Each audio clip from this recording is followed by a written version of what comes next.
नमस्कार, बंसल न्यूज देख रहे हैं आप। मैं हूं आपके साथ ऋषिका गुप्ता और चलिए सीधे आपको लिए चलते हैं राजधानी रायपुर। मुख्यमंत्री विष्णुदेव साय सरकार के 2 साल पूरे होने पर प्रेस कॉन्फ्रेंस कर रहे हैं और सरकार की उपलब्धियों की जानकारी दे रहे हैं। उसको बताने का हम प्रयास करेंगे। एक तो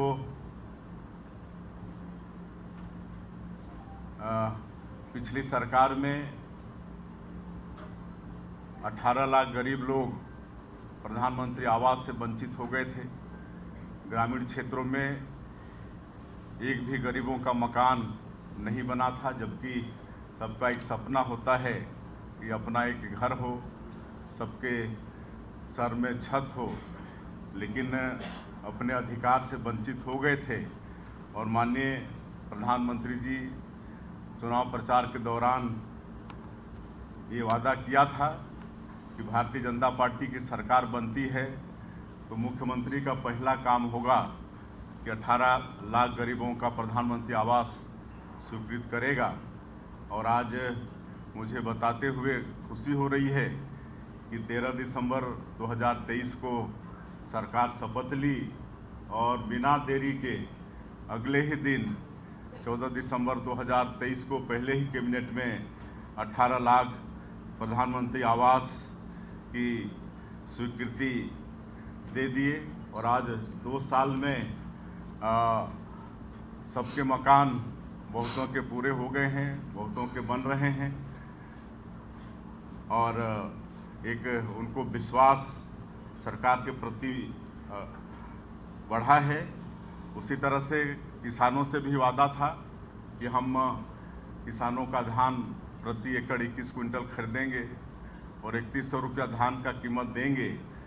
तो इस साल तीसरा साल चल रहा है, तीसरा साल धान खरीदी अभी चालू है। पिछले 2 साल 21 क्विंटल प्रति एकड़ धान खरीदे और 3100 रुपया धान का कीमत दिए। अंतर की जो राशि है उसको भी धान खरीदी समाप्त होने के 1 सप्ताह के भीतर ही सभी किसानों के खाते में भेज दिए। और इस साल भी धान की खरीदी चालू है। और 2 साल का बकाया बोनस भी था, जिसको शायद किसान भूल गए थे कि शायद वो नहीं मिलेगा, जबकि कांग्रेस अपने घोषणा पत्र में भी वादा किया था कि 2 साल का बकाया बोनस देंगे, लेकिन उनको 5 साल सरकार चलाने का अवसर मिला, लेकिन धान का बोनस नहीं दिए। लेकिन मुझे बताते हुए खुशी हो रही है कि 13 दिसंबर 2023 को सरकार शपथ ली और 25 दिसंबर जो भारत रत्न और छत्तीसगढ़ निर्माता श्रद्धेय अटल बिहारी वाजपेयी जी का जन्मदिवस होता है, जिसको पूरा देश सुशासन दिवस के रूप में मनाता है। तो उस दिन 13 लाख किसानों का 3716 करोड़ रुपया बकाया बोनस देने का काम भी हमारी सरकार ने किया और इससे निश्चित रूप से किसानों को लाभ हुआ। उसी तरह से हम लोग का वादा था कि हम लोग महिलाओं को भी आर्थिक रूप में सशक्त करेंगे और इसके लिए महतारी बंधन योजना लागू किए और सरकार गठन के 3 महीना के अंदर ही ये योजना चालू हो गई और अभी तक 22 किस्त दे चुके हैं। अभी तक कुल 14,306 करोड़ रुपया महिलाओं के खाते में दे चुके हैं और इससे बड़ा अच्छा लाभ हो रहा है। हमारी माताएं बहनें बहुत खुश हैं। जब हम लोग कार्यक्रमों में जाते हैं तो उनके चेहरे पर जो मुस्कान, जो खुशी दिखती है, उससे हम लोगों को बहुत आत्मसंतुष्टि भी होती है। और उनसे पूछते भी हैं कि आप इस पैसे का कैसे इस्तेमाल करते हैं, तो अनेकों तरह की वो बात बताते हैं। कोई कहती है कि हम अपनी बेटी के नाम से सुकन्या समृद्धि योजना का खाता खोले हैं, प्रति महीना उसमें जमा कर रहे हैं। कोई सिलाई कढ़ाई नया मशीन खरीदकर 4 से 5 हज़ार रुपये महीना सिलाई कढ़ाई करके कमा रही हैं। कोई छोटा मोटा सब्जी भाजी की दुकान उसको बढ़ा के अपना आर्थिक सशक्तिकरण कर रही हैं। एक आध गाँव में तो ऐसा भी देखने को मिला है कि सब महिलाएं चंदा करके प्रभु श्री राम का मंदिर भी बनाने का काम कर रही हैं। और ये काम सारंगढ़ विधानसभा के दानसरा गांव में हो रहा है वहाँ की माताएं हमसे आके मिल भी चुकी हैं। और तेंदुपत्ता जो कि विशेषकर हमारा सरगुजा और बस्तर संभाग में और जनजाति समाज के लोगों के लिए एक आजीविका बड़ा साधन होता है। और तेंदुपत्ता को हरा सोना भी कहा जाता है। तो तेंदुपत्ता का कीमत भी 4000 मानक बोरा से बढ़ा के 5500 मानक बोरा किए हैं। इससे 13 लाख परिवार तेंदुपत्ता से जुड़ा हुआ है। और चरण पादुका योजना जो बंद हो गया था उसको भी पुनः चालू किए हैं, काहे कि ये तेंदुपत्ता तोड़ने का काम गर्मी के दिनों में होता है और जंगल वगैरह में जिनके पैरों में चप्पल जूते नहीं होते तो कई बार कांटा खूंटी गड़ने से गैंग्रीन जैसे बीमारी भी हुआ है और पैर तक काटना पड़ा है।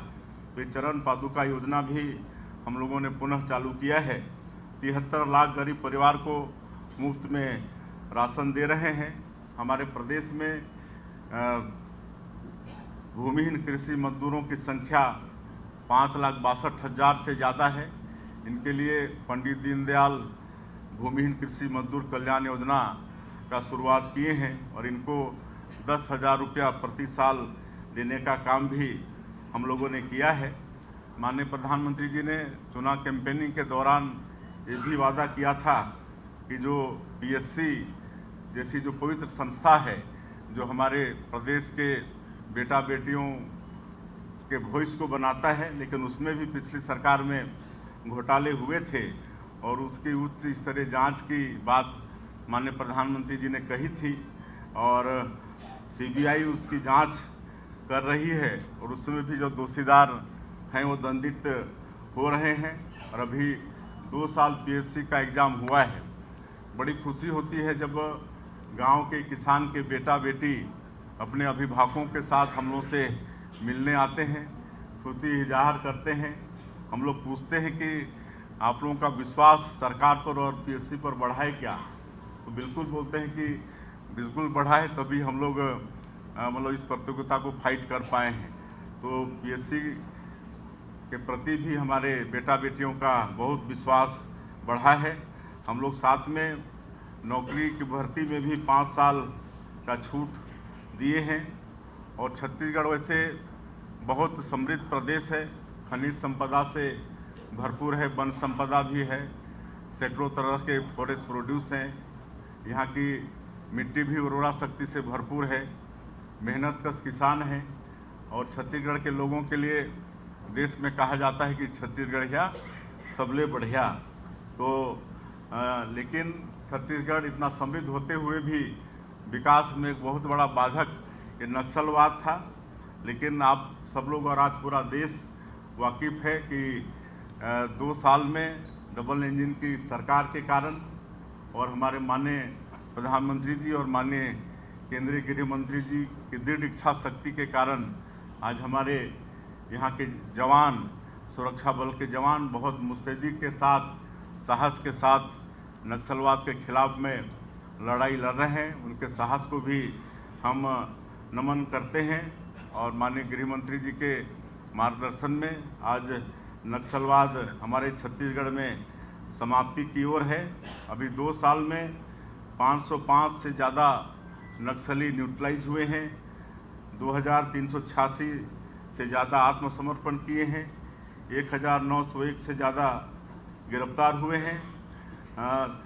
2 साल में हमारी सरकार और हमारे केंद्र सरकार के मार्गदर्शन में हमारे जवान इतना ताकत के साथ नक्सलवाद के खिलाफ में लड़े हैं कि पिछली कांग्रेस की सरकार 5 साल में भी लड़ नहीं पाई। तो इस तरह से नक्सलवाद भी समाप्ति की ओर है। और हम लोग ये जानते हैं कि वहाँ पर नक्सलवाद समाप्ति के बाद विकास पहुँचाना बहुत आवश्यक होगा। और इसके लिए हमारी सरकार ने एक नियत नेलानार योजना शुरू किया है। नियत नेलानार ये गोंडी भाषा में है, इसका अनुवाद है, हिंदी अनुवाद आपका सुंदर गांव। और इसके माध्यम से हम लोग जैसे जैसे सुरक्षा कैंप खुल रहे हैं वैसे वैसे नियत नेलानार योजना के माध्यम से वहाँ पर विकास को पहुँचा पा रहे हैं। वहाँ सड़कें बन रही हैं, वहाँ पर बिजली पहुँच रही है, घरों में पानी पहुँचा रहे हैं, राशन कार्ड वहाँ पर बन रहा है, राशन पहुँच रहा है, दूर संचार के साधन वहाँ पर खड़े कर रहे हैं, स्कूल जो बंद था फिर से स्कूल खुल रहे हैं, अस्पताल खुल रहे हैं, कुंवरती जैसे गांव में भी आज अस्पताल खुला है।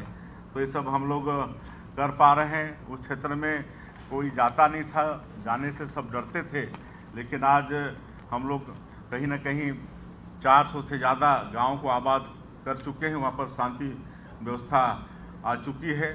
तो नक्सलवाद के क्षेत्र में भी हमारी सरकार ने 2 साल में अभूतपूर्व काम किया है। उसी तरह से हमारा ये छत्तीसगढ़ प्रभु श्री राम का ननिहाल है, माता कौशल्या का मैके है, और हम लोग प्रभु श्री राम को अपना भाचा मानते हैं। तो बड़ा सौभाग्य का विषय है कि 500 साल के हिंदुओं के संघर्षों के बाद अयोध्या पवित्र धाम में प्रभु श्री राम विराजित हुए हैं। तो हमारी सरकार ने एक रामलला दर्शन योजना शुरुआत किया है, और इसके तहत अभी तक 38,000 से ज़्यादा राम भक्त सरकारी खर्चे से अयोध्या जाकर प्रभु श्री राम का दर्शन करके उनसे आशीर्वाद लेकर आए हैं। एक हमारे बूढ़े बुजुर्गों की भी इच्छा होती है कि मतलब अंतिम समय में कहीं तीर्थ व्रत कर लें, लेकिन हर परिवार में वो सक्षमता नहीं होती है। और पिछले 15 साल की हमारी सरकार में तत्कालीन सरकार ने मुख्यमंत्री तीर्थ दर्शन योजना की शुरुआत की थी, जो बीच में बंद हो गया था। उसको फिर से हम लोगों ने चालू किया है, और मुझे बताते हुए गौरव हो रहा है कि ऐसे हमारे बुजुर्ग अभी 5,000 से ज़्यादा तीर्थ यात्रा दर्शन योजना का लाभ ले चुके हैं। इसमें पूरे देश में 19 तीर्थ चिन्हित हैं। तो जहाँ भी हमारे बुजुर्ग इच्छा करते हैं वहाँ पर उनको दर्शन कराया जाता है। उसी तरह से राजिम कुंभ, इसको हम लोग फिर से भव्य रूप प्रदान किए हैं, और जो 75 दिनों का दशहरा चलता है बस्तर में, और शायद पूरे विश्व में एकमात्र दशहरा होगा जो 75 दिनों तक चलता है, उसका बजट को भी बढ़ाए हैं। और हम लोग अपनी सरकार में सुशासन और अभिसरण विभाग का गठन किए हैं। शायद ये पहली सरकार होगी कि यहाँ पर सुशासन और अभिसरण विभाग का गठन हुआ है, और अटल मॉनिटरिंग पोर्टल बनाए हैं योजनाओं की मॉनिटरिंग के लिए। और हम एक स्वच्छ और निष्पक्ष सरकार देना चाहते हैं। अभी तक 400 से ज़्यादा रिफॉर्म लाए हैं ईज ऑफ बिजनेस और ईज ऑफ लाइफ में सुधार करने के लिए। एक राज्य राजधानी क्षेत्र विकास प्राधिकरण SCR का भी गठन किए हैं, और राजधानी क्षेत्र में नया रायपुर, रायपुर, भिलाई, दुर्ग, बीरगांव आदि क्षेत्रों को लेकर इस क्षेत्र के विकास के लिए नया प्रोजेक्ट बनाकर हम लोग आगे काम करना चाहते हैं। हमारे युवाओं को स्किल करने के लिए उद्यम क्रांति योजना हम लोग लागू किए हैं, और उनको स्टडी वगैरह के लिए 50% सब्सिडी और ब्याज मुक्त ऋण, इसका भी प्रावधान सरकार ने किया है। पिछले साल हमारी ये सरकार GST कलेक्शन में पूरे देश में नंबर 1 रहा। 23,454 करोड़ रुपए का GST कलेक्शन हुआ, और 15% की वृद्धि हुई। छोटे व्यापारियों को भी सुविधा देने की दृष्टि से जो ई-वे बिल सीमा होता है, उसकी सीमा 50,000 से बढ़ाकर 1 लाख किए हैं, और सभी जिलों में हमारे व्यापारियों की सुविधा के लिए GST का कार्यालय भी सरकार ने खोला है। और हमारे प्रतिष्ठान 24 घंटे और हर सप्ताह 7 दिन खुले रहने के भी एक नियम बनाए हैं। इससे भी हमारे व्यापारियों को और लोगों को लाभ हो रहा है। हम लोग एक नई उद्योग नीति भी अपने प्रदेश में लाए हैं। हमारे यहाँ पर उद्योग मंत्री आज नहीं आए हैं, उनने और उनकी पूरी टीम ने बहुत राय मशविरा करके नई उद्योग नीति बनाई है। नई उद्योग नीति वर्ष 2024-30, और अभी 1 साल ही हुआ है इसको लॉन्च किए, और हम लोग बहुत कम जगह अपनी नई उद्योग नीति को लेके गए हैं।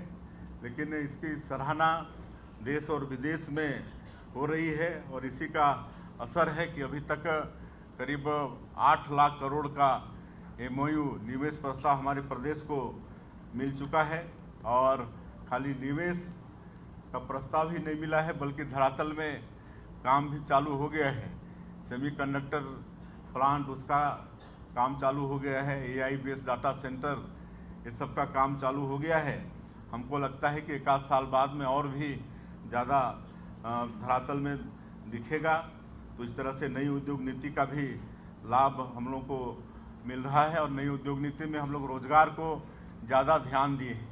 अभी तक 10-12 हज़ार से भी ज़्यादा लोगों को सरकारी नौकरी दे चुके हैं विभिन्न विभागों में और लगातार अभी फिर 5,000 शिक्षा विभाग में भी भर्ती उसका भी तैयारी चल रही है। लेकिन हम ये जानते हैं कि किसी भी हालत में हमारे सभी बेटा बेटियों को सरकारी नौकरी देना संभव नहीं हो पाएगा। इसलिए नई उद्योग नीति में हम लोग रोजगार को विशेष महत्व दे रहे हैं कि कोई भी उद्यमी अगर अपने उद्यम में स्थानीय 1,000 लोगों को रोजगार देने का काम करेगा तो नई उद्योग नीति में विशेष प्रोत्साहन का व्यवस्था उसमें किए हैं। तो इसका भी लाभ आने वाले समय में हमारे युवा बेरोजगार बेटा बेटियों को मिलेगा। रायपुर में एयर कार्गो की सुविधा ये प्रारंभ हो गई है। रजिस्ट्री प्रणाली भी प्रदेश में सरल हुआ है। इसमें 10 क्रांति लाए हैं और हम लोग अपने मंत्रालय को भी ये ऑफिस प्रणाली लागू किए हैं और हमारे जो फाइल्स हैं वो भी डिजिटल हो गए हैं और इससे पूरा पारदर्शिता आई है।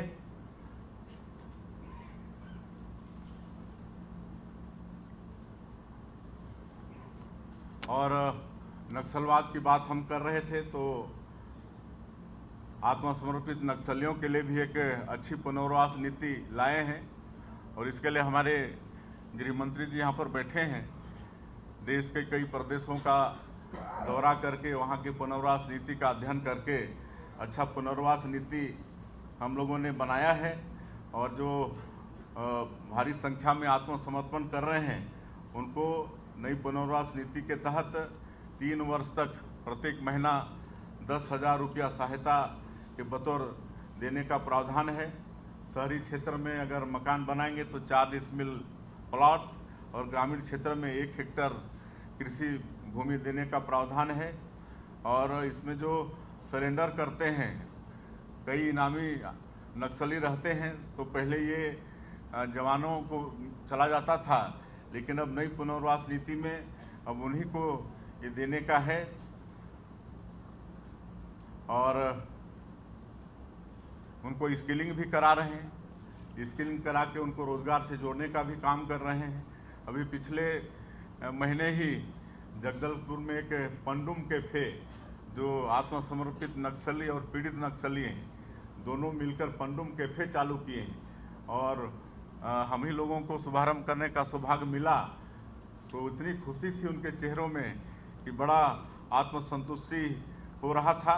और आज उस क्षेत्र में हम नियत नीलानार योजना भी चला रहे हैं और आज हम बताना चाहेंगे आपके माध्यम से कि ये 2 वर्षों में वहाँ 1.25 लाख राशन कार्ड नए राशन कार्ड बने हैं, 81,000 लोगों का आधार कार्ड बना है, 52,000 लोगों का आयुष्मान कार्ड बना है, 60,000 से ज़्यादा लोगों का जॉब कार्ड बना है। तो इस तरह से वहाँ पर विकास पहुँच रहा है। बहुत से ऐसे गांव हैं चिल्कापल्ली, तेमेनार जो घोर नक्सल प्रभावित थे, आज वहाँ पर पहली बार बिजली पहुँची है। और धुड़मारास तो एक ऐसा गांव है जिसको UN राष्ट्रीय पर्यटन संस्थान ने 60 कंट्री में जो 20 बेस्ट विलेज का चयन किया है उसमें हमारा धुड़मारास है। ये हमारे छत्तीसगढ़ के लिए बड़ा ही सौभाग्य का विषय है। हम लोग वहाँ के युवाओं को विकास की मुख्यधारा से जोड़ने के लिए बस्तर ओलंपिक की भी शुरुआत किए हैं पिछले साल से। और मैं ये बताते हुए गौरवान्वित हो रहा हूँ कि पिछले साल हमारे युवा 1,65,000 बस्तर ओलंपिक में पार्टिसिपेट किए और इस साल अभी चल रहा है। अभी कल ही हम लोग दोनों डिप्टी सीएम साहब के साथ, केदार जी के साथ शुभारंभ करके आए हैं जगदलपुर से। इस साल 4.25 लाख लोग उसमें पार्टिसिपेट कर रहे हैं और कल समापन होना है और हमारे देश के यशस्वी गृह मंत्री के कर कमलों से बस्तर ओलंपिक का समापन होगा। उसके बाद बस्तर पंडुम भी कराएंगे। पंडुम का अर्थ होता है उत्सव, बस्तर का उत्सव। उसमें बस्तर के लोगों का वेशभूषा, नृत्य, वहाँ उनका वाद्य यंत्र, उनका व्यंजन, इन सब को लेकर बस्तर पंडुम कराएंगे। और पिछले साल भी कराए थे तो 47,000 लोग उसमें भाग लिए थे। इस साल मुझे पूरा विश्वास है, जिस तरह से बस्तर ओलंपिक में 3 गुना संख्या बढ़ी है तो पंडुम में भी 3 गुना संख्या बढ़ेगी, ऐसा पूरा मुझे विश्वास है। अधोसंरचना के क्षेत्र में भी पिछले 2 वर्षों में काफ़ी विकास हुआ है। एक तो रायपुर से विशाखापट्टनम एक्सप्रेस वे का निर्माण हो रहा है और हमको लगता है कि ये बस्तर के लिए गेम चेंजर होगा। उसी तरह से रावघाट जगदलपुर रेल लाइन की भी स्वीकृति हुई है और एक रिवर इंटरलिंकिंग, ये भी हमारे आदरणीय मोदी जी की एक अच्छी योजना है। तो हम लोग भी इंद्रावती और महानदी को आपस में जोड़ने का ये परियोजना भी हम लोग लेने वाले हैं। और उसी तरह से जो अपना नगरनार स्टील प्लांट है उसके पास नियानार जगह है, उसमें 118 एकड़ में औद्योगिक क्षेत्र विकास कर रहे हैं। वहाँ पर उस क्षेत्र के हमारे जो उद्यमी होंगे उनको जगह दे पाएंगे और पूरे बस्तर क्षेत्र में विशेष वहाँ के जो ITIs हैं उनको डेवलप किए हैं और 90,000 लोग उसमें प्रशिक्षित हुए हैं। एक पिछले समय ये भी देखने को आया कि जो हमारे दूरस्थ क्षेत्र हैं वहाँ पर जो बस ओनर हैं, जो रूट में उनको फ़ायदा होता है उसी में बस का संचालन करते हैं, लेकिन जिस रूट में फ़ायदा नहीं होता है वहाँ पर वहाँ के लोग जो वहाँ सस्ता और सुलभ होता है वाहन पिकअप वगैरह उसमें यात्रा करते हैं और जब एक्सीडेंट होता है तो भारी संख्या में एक साथ उनकी मृत्यु होती है। और इसके लिए सरकार मुख्यमंत्री बस सेवा योजना का शुरुआत किया है और इसकी शुरुआत पिछले साल 2024 में अक्टूबर में माननीय गृह मंत्री जी के हाथों हुआ। अभी कुछ दिन पहले ही हम लोग दूसरा चरण शुरू किए हैं और इसमें सैकड़ों गांव इसमें लाभान्वित हो रहे हैं और उसमें जो उनको फायदा नहीं होगा उसकी भरपाई सरकार करने वाली है। ये 2 साल में एक और ऐतिहासिक काम हम लोग किए युक्ति उपकरण शिक्षा विभाग में, और हम आपको बताना चाहेंगे कि इसके पहले 453 स्कूल शिक्षक विहीन थे, 1428 स्कूल एक शिक्षकीय थे और कहीं कहीं मतलब बच्चों से ज़्यादा शिक्षक थे, तो इस तरह से असंतुलन था। खास करके युक्ति उपकरण किए तो आज सभी स्कूलों में मतलब टीचर पहुँचे हैं और यहाँ पर हमारे प्रदेश में जो स्टूडेंट और टीचर का जो रेशियो होता है वो रेशियो राष्ट्रीय औसत से भी अच्छा है। तो युक्ति उपकरण के माध्यम से हम लोग सभी स्कूलों में शिक्षक पहुंचा पाने में भी सफल हुए हैं। 900 स्कूलों में स्मार्ट क्लास शुरू कर चुके हैं और नई शिक्षा नीति को भी लागू किए हैं। नई शिक्षा नीति जो मतलब रोजगार परक भी है और उसमें संस्कार भी शामिल है। और हम लोग शिक्षा विभाग में जिस तरह से प्राइवेट स्कूलों में PTM की व्यवस्था होती है तो भी लागू किए हैं। न्योता भोज ये भी एक नया शुरुआत किए हैं, जो लोग अपने जन्मदिन पर या अपने माता पिता के पुण्यतिथि वगैरह में बच्चों के साथ में भोज करा रहे हैं, तो इसका भी एक अच्छा रिजल्ट देखने को पूरे प्रदेश में मिल रहा है।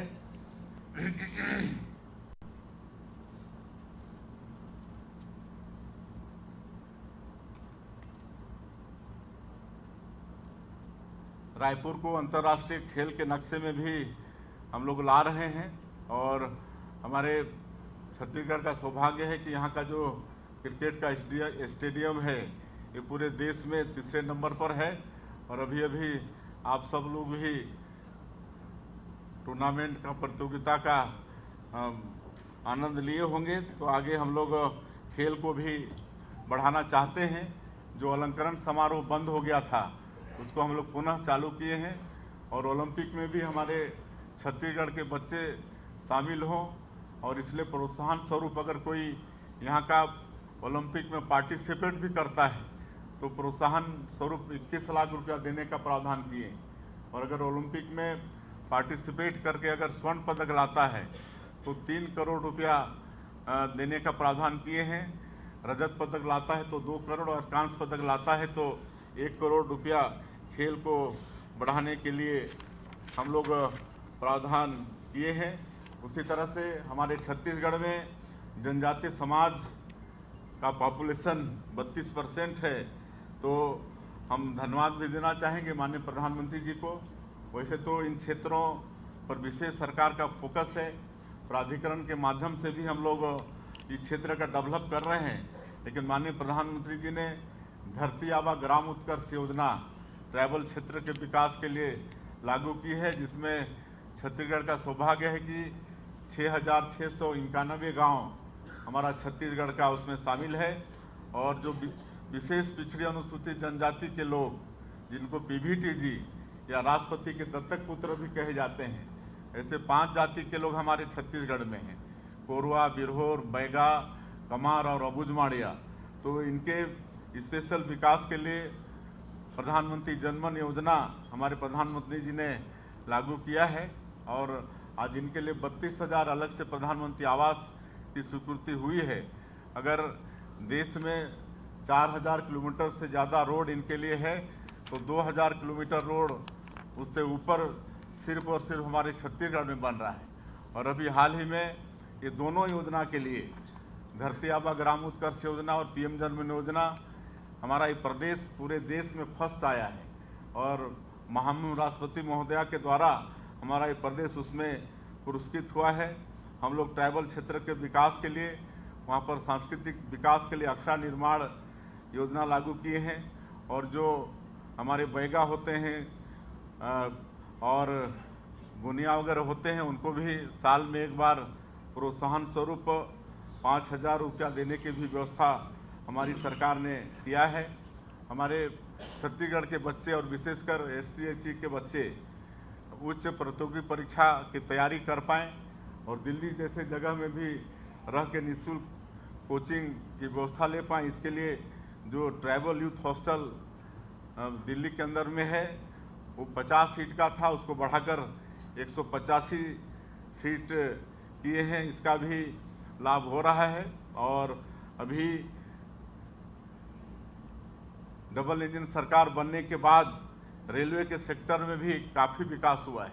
21 गुना रेलवे के सेक्टर में बजट में बढ़ोतरी हुआ है। और 2014 के पहले जितना रेलवे के क्षेत्र में काम नहीं हुआ है उतना अभी ये 10-11 वर्षों में काम हुआ है। कुल 47,000 करोड़ का रेल परियोजना हमारे छत्तीसगढ़ के अंदर में चल रहा है। 32 स्टेशन अमृत भारत योजना के माध्यम से उनका कायाकल्प हो रहा है। हम लोग चित्रोत्पला फिल्म सिटी का भी निर्माण कर रहे हैं ताकि हमारे ऐसे कलाकारों को प्रोत्साहन मिले। हम लोग लोगों को आवास के लिए किफ़ायती रेट में भूखंड भी प्रदान कर रहे हैं।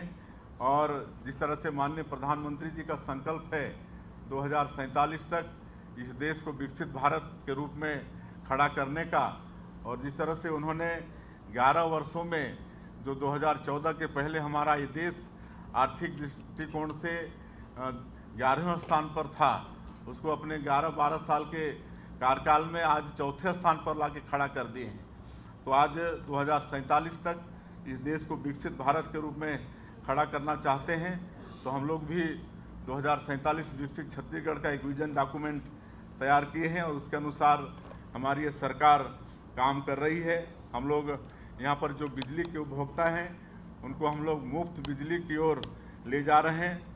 और माननीय प्रधानमंत्री जी का जो एक बहुत ही कल्याणकारी योजना है पीएम सूर्य घर मुफ्त बिजली योजना, इसमें प्रदेश भी अपना सब्सिडी देने का प्रावधान बजट में किया है। इसमें केंद्र शासन से 1 किलोवाट में 30,000 का सब्सिडी है और प्रदेश शासन का 15,000 1 किलोवाट में सब्सिडी है।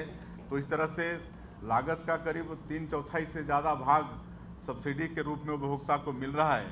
तो कुछ वर्षों में ही वो मतलब मुफ्त बिजली की ओर होगा और जो ज़्यादा किलोवाट का सोलर लगाएंगे तो अपना उपयोग के बाद में सरकार को बिजली बेच भी पाएंगे।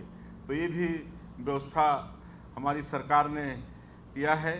और वैसे तो 2 वर्षों की उपलब्धि और भी बहुत कुछ है, लेकिन जो मोटा मोटा था उसको आप लोगों के सामने रखने का प्रयास किए हैं और आप लोगों के माध्यम से छत्तीसगढ़ की 3 करोड़ जनता तक पहुंचाने के लिए आज ये प्रेस वार्ता का आयोजन था। और मीडिया जगत को भी हम धन्यवाद देना चाहेंगे कि आप लोगों का पूरा सहयोग 2 वर्षों में मिला है और सरकार की योजनाओं को आप लोग भी लोगों तक पहुंचाने में सहयोगी बने हैं। इसलिए आप लोगों का भी बहुत बहुत धन्यवाद। और हम लोगों को आगे एक समृद्ध और छत्तीसगढ़, विकसित छत्तीसगढ़ बनाना है। इसमें आप लोगों का भी सहयोग, आप लोगों का भी मार्गदर्शन की अपेक्षा रहेगा। आप सभी लोगों को बहुत बहुत धन्यवाद।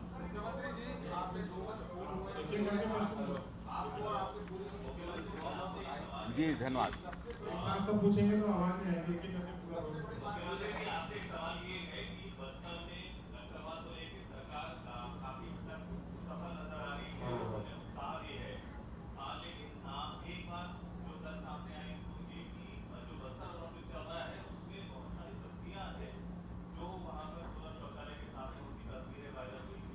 तो ये रायपुर से तस्वीरें आपको दिखा रहे हैं। मुख्यमंत्री विष्णुदेव साय ने अपने मंत्रियों के साथ 2 साल में किए गए विकास कार्यों का रिपोर्ट कार्ड पेश किया है। सरकार की तरफ से जो भी विकास कार्य किए गए हैं, सरकार की जो उपलब्धियां रही हैं, वो जन जन तक इस प्रेस कॉन्फ्रेंस के जरिए सीएम साय ने पहुंचाई हैं। और इसी के साथ मुख्यमंत्री विष्णुदेव साय ने बताया कि किस तरह से प्रदेश सरकार ने विकसित भारत, विकसित छत्तीसगढ़ की थीम पर काम किया है।